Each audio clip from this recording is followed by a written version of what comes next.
Today on the AI Applied podcast, we have just gotten word that the GPT store is going to be coming out. This came in an email to, I think, basically anybody that has created a GPT. So I saw it, I sort of like flipped out a little bit. It was, I just think, super exciting, especially when you talk about what GPTs not just are right now and how effective they can be right now, but also what Sam Altman claims they are going to evolve into. Tons to get into around this. I don't even know where to start. Jaden, what's most exciting to you about this?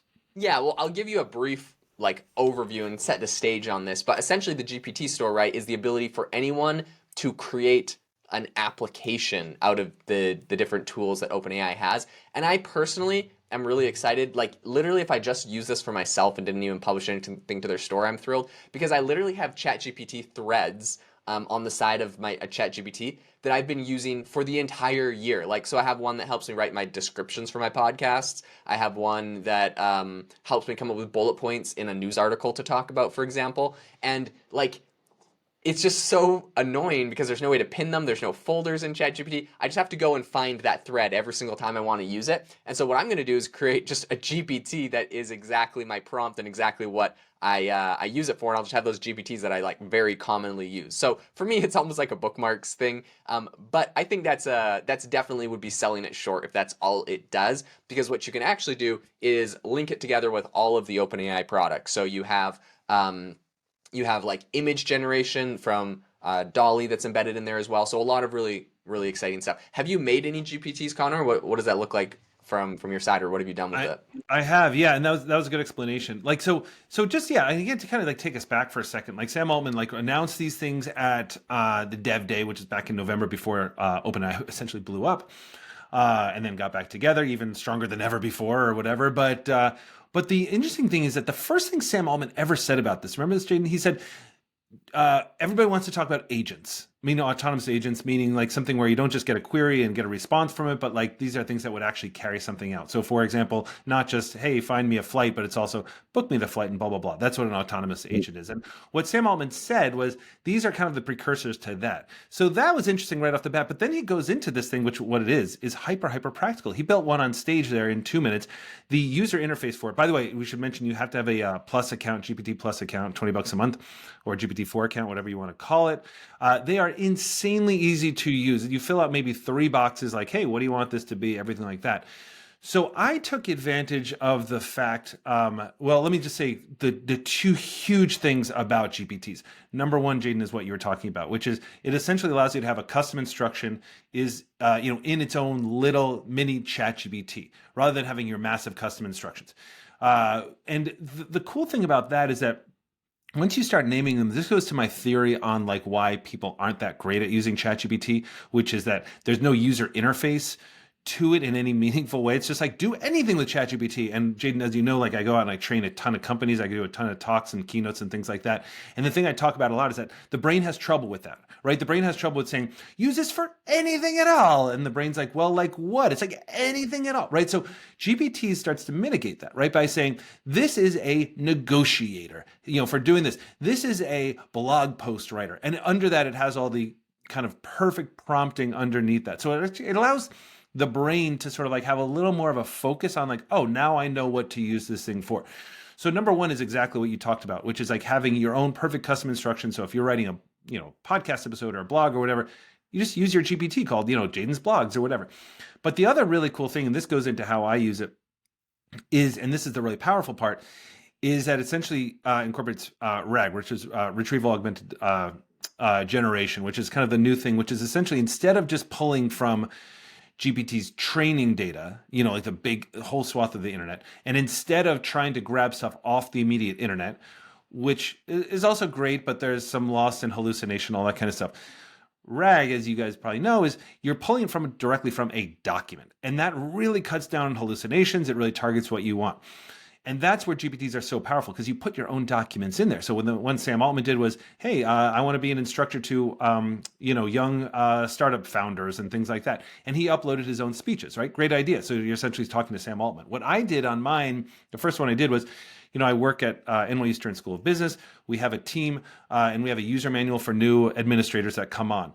That's a 30-page thing. And just like give me 1 second here to just talk about how the brain and work works, right? I mean, like if you are a new person, you get this manual and some things you don't totally understand, but you're embarrassed to kind of go back and ask your superior again, all that kind of stuff, right? And instead, or you have to sort of like scroll through 30 pages. So instead, what you now have, what we have at Stern, and we're going to be building this out for every department, is you have your whole 30-page user manual. And now anybody who's new, instead of sort of like the embarrassment or the wondering or thinking maybe I shouldn't, go ask again, they can just in natural language say, hey, how do I book a room at Stern? And it's like, okay, first call up Carol at this number and then and that's the really phenomenal part. It's the being able to retrieve all the information from a specific document rather than just sort of more general. So that's where I'm finding huge value. Yeah, I think that's amazing. There's going to be essentially every organization will be able to do some version of that, which is really exciting. And I'm really excited by the prospect of this, as you know, and as a lot of people know that have followed my podcast for a while. I'm building AI Box, which is a very similar thing. It's kind of like a GPT store for all of the open source models and all the other models in the world, and making them all work together. And it's very validating for me to see this is the direction that people are interested in going. Now, I think this is going to be a very big success. This is coming from OpenAI. This is coming, on the back of ChatGPT is kind of the distribution for this tool. The only thing I'm concerned about, and I'd be curious to hear your thoughts on this, is like I think this has the potential to be something amazing. But what I'm concerned about is I thought the same thing about the plugins for ChatGPT, which kind of flopped, and even Sam Altman said he didn't think there was product market fit for the plugins on ChatGPT. I'm curious your take on this, Connor. Like, what do you think they did wrong with the plugins, and what do you think they're going to try to mitigate or change to do right with the GPT store? Because we've seen the builder side of it is cool, building these applications, but we still haven't seen anything as far as the marketplace goes, and I think that's going to be a critical component to pulling this off successfully. Because that was kind of what I hated about the plugins, was it was just a screen that you just hit the next arrow on. There wasn't like a marketplace built out. I'm surprised at how bad plugins were. And like you, I was so excited about it. I was like shrieking. I have a YouTube channel. I was like, oh my gosh, here we are, everything like that. Excuse me. So I think that what went wrong on plugins was actually probably pretty hard to predict what was going to go wrong. But this is why I'm so curious to sort of see how you guys handle this at AI Box, because you've been building this for a lot longer than the GPT store, and I also think it's awesome because you have the more perplexity model, sort of like the next evolution, which is you can use. It's not just GPT. You can use any sort of engine you want in terms of Claude and things like that. So I'm psyched to see how AI Box handles all this. I think with the plugins, I think what went wrong right away was that they just weren't that good. And so the things that people were excited about, or at least I was excited about, were the things like Kayak and Turo and Hertz and Open Table and things like that, right? So I think that what I was hearing from people when I was doing like these kind of trainings for people early on was, well, can I replace my administrative assistant and just say, hey, book me a restaurant here and a flight here and a car, blah, blah, blah.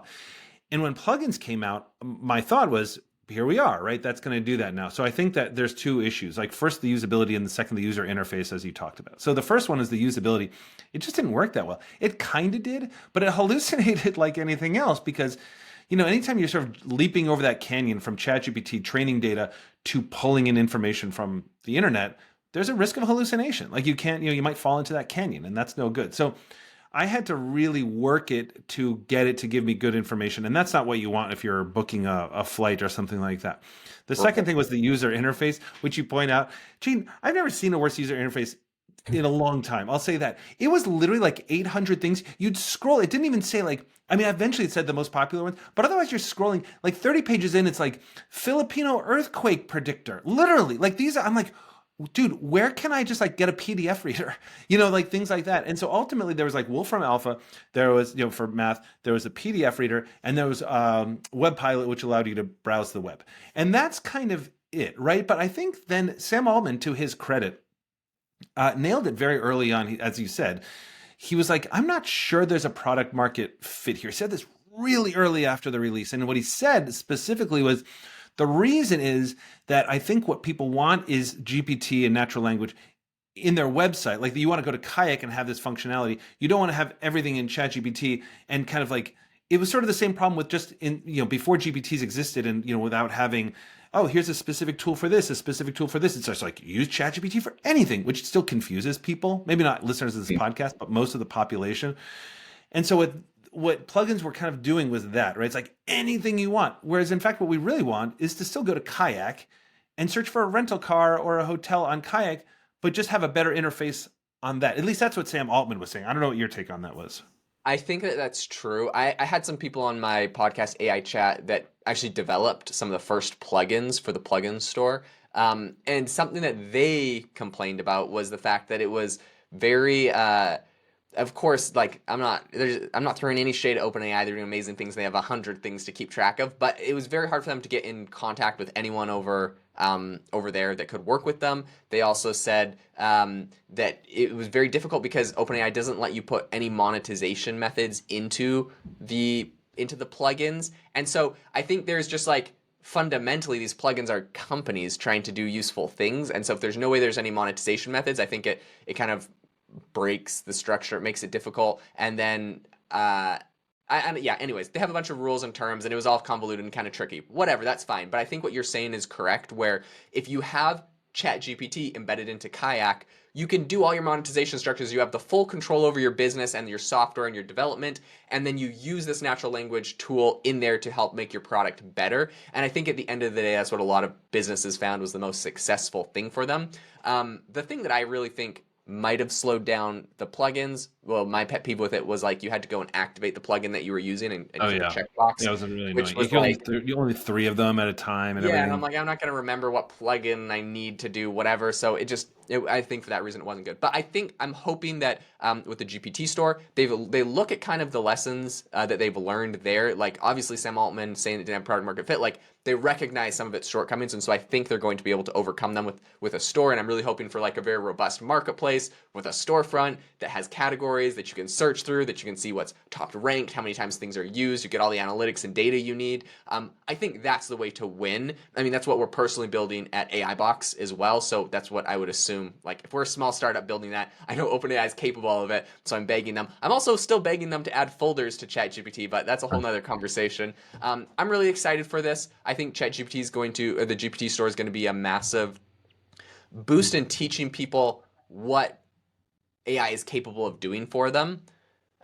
Because there's going to be a whole bunch of people that have figured out really interesting things, and you're not going to have to go read a long thread on Twitter to find out all of those tips and tricks. You're going to be able to find pre-built, someone already put in the prompt, someone already built the GPT. So I'm excited for that, and I think it's going to unlock a lot of automation in businesses in general. I think so too. I mean, some of the ones that I've seen, I can't remember where I saw it, but through Superhuman newsletter, one of these where it's like, oh, here, check out this GPT where it's convert any document into anything else sort of thing. I was like, holy cow, it can do that, like a PDF into whatever. Now I tried that many times, it didn't work at all anytime. So obviously on the AI Applied podcast, take demos with a huge grain of salt and what people say something can do. But the last thing on this, Jaden, is because I can't wait to sort of see what this actually looks like. I'm excited for this. OpenAI and ChatGPT tends to be fairly minimalist in its presentation. It doesn't like, I think I'd love to see how Apple did this, to be totally honest, but I'm sure they have like phenomenal designers over there. So I'm curious to see, because like right now it's a little bit rudimentary. It feels like the old like Yahoo chat groups or something like that. It's kind of like black and white. A couple of things I love about it. I love this idea that they say that they're going to, they're ranking it. So like when people produce something great, it's going to start going to the top in ways that people never thought you could use ChatGPT, which like right now has been like people like us being like, hey, you could use it for this or this or this. But the last thing I sort of like just wanted to kind of get your take on was, because you are a creator in this space too, especially with something like AI Box and Self-Pause, things you've done in the past as well. There's sort of like, it's almost like a Rorschach test when you hear about the GPT store. Well, there's also the people who have no idea what a GPT is, fair enough. But also there's the people who are thinking, I'm the app creator, essentially. I'm going to make money. I have this amazing idea. And then there's just the consumers. I'm definitely on the consumer side. You may be a little more on the creator side. So when you think about this, what are you like going to be like looking for, or what excites you about that? Not that you're going to be making GPTs, but just as a kind of a software creator yourself. Yeah, well, of course, I'm saving all the secret sauce for AI Box, so I probably won't be making too many super robust GPTs there. But I think something that I am excited for there is hopefully the searchability of being able to find like new concepts for things to build, new things that AI can do. I think as our AI models get better and better, that store will increase in quality. So I'm really excited for that. And then OpenAI has mentioned that there's sort of this revenue share thing. It's a little bit opaque, to be 100% honest, on how exactly that works. I'm sure we'll get more details coming out soon. My hope is that they are very generous with that revenue share, and I think that will help their ecosystem, because I think we see platforms like YouTube that has a very generous monetization structure for creators, and that has spurred like an entire industry. Then you see other platforms like Facebook that refuse to give any monetization to creators, and you kind of see it dying. So I think it's in their best interest, and I hope that they take that approach to it. So I'll be excited to kind of follow along and see what they do there. Yeah, same. No, I totally feel the same. Okay, so here we are in the beginning of it. We are going to sort of see, hopefully more in a week, what this looks like. Jaden, I'm going to close it out. I'm going to throw it over to you to close it out. But first, just a public service announcement. Guys, please do rate and review us. I know it's a pain, but listen, just the few seconds that you do that makes a huge difference. It's going to feel like my birthday, Christmas, Jaden's birthday, Jaden's Christmas. Guys, please, like, this is a huge, huge favor. We love doing this for you guys, but if you wouldn't mind taking a moment, this is your moment. Jaden, over to you. All right. Thanks so much for tuning in, everyone, and I hope you have a wonderful rest of your day.